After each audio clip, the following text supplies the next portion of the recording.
Jules Girardin, Petit conte alsacien. C'est la mouche. Les bans ont été publiés par 3 fois. Par 3 fois, monsieur le curé de Dalheim a demandé à ses paroissiens si quelqu'un d'entre eux voyait empêchement au mariage de Karl Zang, ouvrier brasseur, et de Sophie Steinmetz, couturière. Personne n'ayant soufflé mot, il est décidé que le mariage se fera.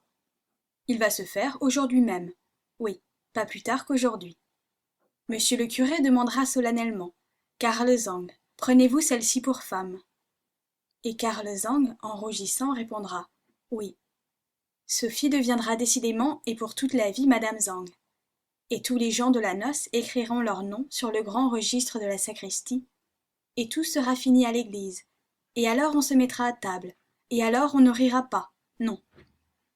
Monsieur le curé a justement ce jour-là une réunion du conseil de fabrique où il doit prendre la parole. Il songe en se rasant que les gens auraient peut-être bien pu choisir un autre jour pour se marier. Mais il réfléchit que cette pensée n'est pas très charitable, et il renfonce de son mieux sa mauvaise humeur. Il part donc pour l'église, le cœur rempli de pensées chrétiennes, mais derrière ces pensées chrétiennes apparaît l'idée que ce brasseur et cette couturière sont capables de se faire attendre. Point du tout, la noce est là, et semble au grand complet. Cependant, comptons bien sur nos doigts pour ne point commettre d'erreur. Voici la petite mariée. Elle est un peu pâle, mais elle n'en est que plus jolie. Voici les demoiselles d'honneur, affairées comme des aides de camp, lorsque la robe de la mariée fait seulement un pli. Voici Steinmetz père, tout plein de raideur et de dignité, avec son grand col qui l'empêche de tourner la tête. Voici Steinmetz fils, qui se penche toujours en avant pour apercevoir le bout de ses bottes neuves. Ô fascination de la première paire de bottes! Monsieur le curé voit tout cela en passant, mais il voit aussi que le bedeau se donne un torticolis à force de regarder vers la porte. Manquerait-il quelqu'un, par hasard? Hélas oui. Il manque quelqu'un même de fort nécessaire dans la circonstance présente. Le marié n'a point encore paru. Quelques vieilles femmes de l'assistance insinuent charitablement que le marié est parti pour l'Australie. On entend le curé qui parle bas avec le bedeau dans la sacristie. Steinmetz père, du haut de son faux col, ordonne à Steinmetz fils d'aller chercher le marié. Steinmetz fils s'élance, plus léger qu'un chevreuil, heureux sans doute de rendre service, plus heureux encore d'étaler aux yeux de toute la noce ses bottes neuves, qui sont aussi brillantes que des miroirs à prendre les alouettes.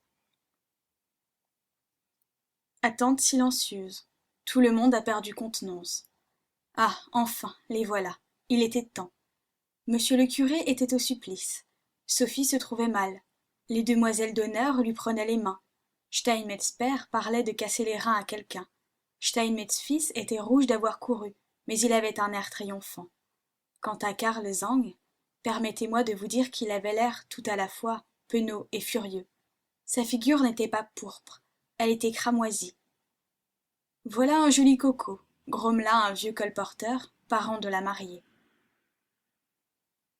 Quelle horreur! S'écrie une vieille femme. Je comprends pourquoi il a l'air si vexé. Mais voyez donc, ma cousine, s'il est permis de venir se marier dans un pareil état. C'est un affront pour nous toutes. La cousine, qui avait la vue basse, demanda d'un air scandalisé si par hasard le marié ne serait pas ferme sur ses jambes. C'est bien pis, répondit la voisine. Cela pourrait passer pour un accident. Mais venir tout exprès se marier à la face d'Israël, avec ses grosses bottes de brasseur. Les deux amies se demandent si elles ne vont pas s'en aller. Elles conviennent entre elles qu'il y a insulte grave, préméditée, que ce brasseur est un rustre, et que la pauvre petite Sophie sera foulée aux pieds comme un ver de terre. La curiosité les retient, et puis aussi le repas de noces. Steinmetz père lance des regards furieux, et se demande ce qu'il a fait au bon Dieu pour avoir un gendre si mal botté. La petite Sophie a dit oui, gentiment. Le gros Karl a dit oui, d'un ton bourru. La cérémonie est terminée, la noce disparaît par le porche cintré. Le bedeau se frotte le nez d'un air profond avec cette grande chose en baleine qu'il porte à la main. Au tournant d'une rue, la noce rencontre un apprenti savetier qui court tout essoufflé, portant à la main un escarpin de cuir verni. À cette vue, le marié pousse une sorte de rugissement et laisse aller le bras de la mariée. Plus prompt que l'éclair, il quitte son habit de noces, le dépose sur une borne et coupe la retraite au savetier qui cherche à enfiler une petite ruelle. « Ce n'est pas ma faute !» crie l'apprenti éperdu. « C'est la mouche !» À ces mots, la colère du brasseur ne connaît plus de bornes. Il va frapper son adversaire, qui cherche à se faire un bouclier de l'escarpin. Sophie se tord les bras de désespoir. On l'a mariée à un fou furieux. Steinmetz père saisit son gendre et demande à grands cris un agent de police. Le colporteur s'empare du savetier, qui fond en larmes et persiste à soutenir que c'est la mouche. « Lâche-le, Karl !» s'écrie Steinmetz père. « Veux-tu tuer d'un coup de poing une si pauvre vermine ?» Karl cesse aussitôt de se débattre. À la fin, tout s'explique, et l'on arrive à savoir la vérité vraie. Karl Zang a été imprévoyant comme un célibataire. Le matin de la noce seulement, il a ouvert l'armoire où il avait serré ses escarpins vernis qu'il ménageait comme la prunelle de ses yeux. Une souris affamée avait grignoté le cuir verni. Elle avait enlevé la largeur d'une pièce de 10 sous. Il alla conter sa peine à maître Choupe, le meilleur, ou pour parler franchement, le seul cordonnier de Dalheim. Maître Choupe, homme obligeant, cordonnier fidèle à sa parole, notez ce point, je vous prie, promit de réparer le dommage dans les 2 heures. Mais maître Choupe, appelé subitement auprès d'un ami malade, a laissé cette besogne importance à son apprenti.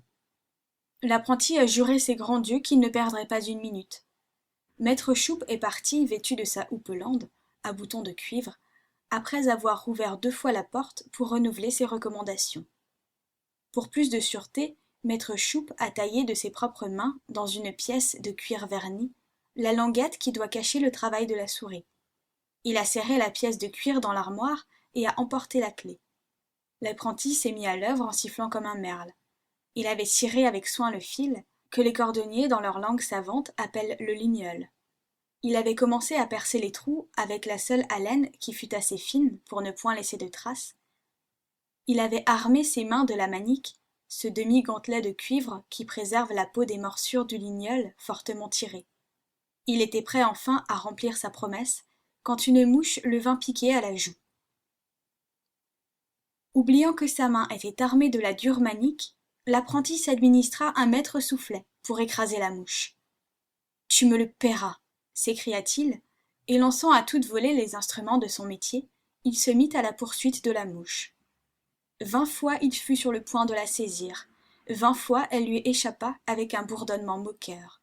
Il riait d'abord, puis il se piqua au jeu, surtout lorsqu'il se fut rudement heurté la main contre le loquet de la porte. La mouche, lasse de ce jeu dangereux, s'esquiva par le vasistas entrouvert. Quand l'apprenti voulut reprendre son travail, il s'aperçut que la languette de cuir verni avait disparu. Il ne retrouvait plus son haleine. Pendant plus d'1 heure, il fouilla les coins et recoins, au grand désespoir des araignées. Il finit par trouver son haleine dans le pot au cirage, et sa languette de cuir au fin fond du baquet de science, où l'on met macérer les cuirs rétifs dans une eau noirâtre.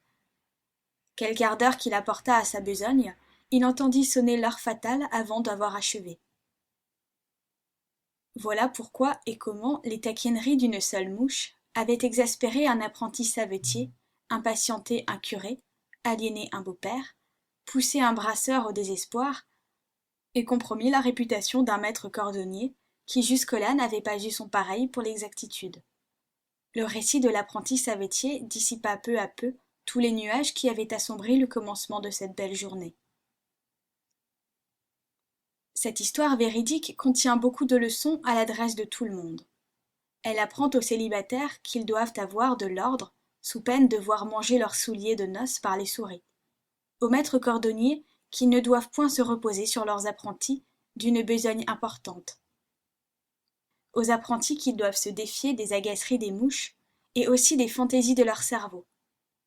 Le maître adjoint de l'école de Dalheim, qui a mis ce récit par écrit, en a résumé la morale dans cet axiome dont tout le monde peut tirer profit. Ne fais jamais par procuration ce que tu dois faire toi-même.